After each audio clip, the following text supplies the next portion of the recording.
Welcome to grip to grasp classes. Students, आपको मालूम है कि हमने इंग्लिश क्लासेस का सिलसिला शुरू किया था, जिसमें हमने टेंसेस को पढ़ा, डायरेक्ट इनडायरेक्ट को पढ़ा, एक्टिव वॉइस पैसिव वॉइस को पढ़ा और बहुत सारे इंग्लिश में इस्तेमाल होने वाले फार्मूलाए को पढ़ा। आज हम जिस लेसन को पढ़ेंगे वो है द यूज़ ऑफ डिड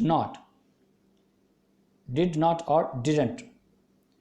ये कलाम में सच्चाई ज़ाहिर करने के लिए इसको लाते हैं, यानी कि जब आप अपनी बात में ये बताना चाह रहे हो कि जो मैं कह रहा था या जो फ़लाँ कह रहा था वो सच था, तो इस तरह की जो अपना जो कलाम है उसमें जब सच्चाई को ज़ाहिर करना होता है तो फिर डिड नॉट या डिडंट को इस्तेमाल करते हैं।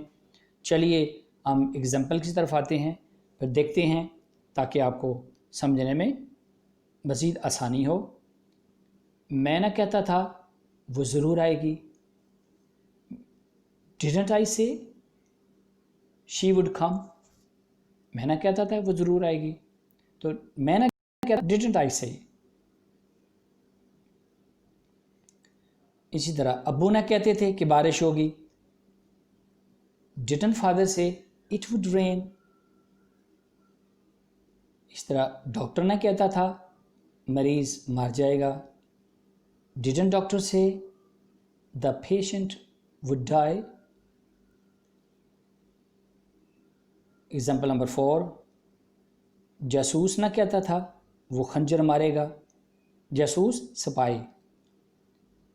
डिडंट स्पाई से ही वुड स्टैब। जासूस ना कहता था वो खंजर मारेगा। वो ना कहती थी अमजद खुदकुशी कर लेगा।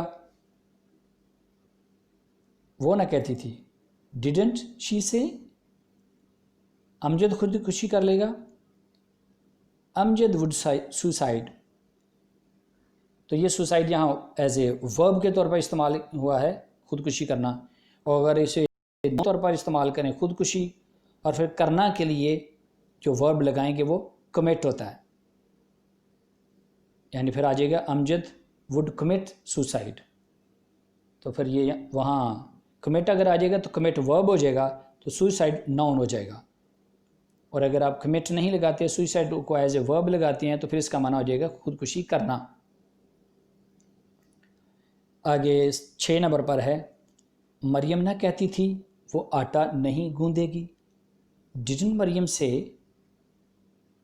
She wouldn't need. She would not need. She wouldn't need और शी वुड नॉट नीड। तो वुड नॉट की जो कंट्रैक्शन फॉर्म है वो है वुडंट। ये कंट्रैक्शन फॉर्म है वुड नॉट की। आगे एग्जांपल नंबर 7, मैं ना कहता था कि वो तुम्हें धोखा देगी। Didn't I say that she would cheat you, कि वो तुम्हें धोखा देगी। तो यहाँ केह का लफ्ज़ इस्तेमाल हुआ है, इसलिए यहाँ दैट को हमने लगा दिया, और अगर आप केह नहीं लगाते तो फिर दैट की ज़रूरत नहीं है।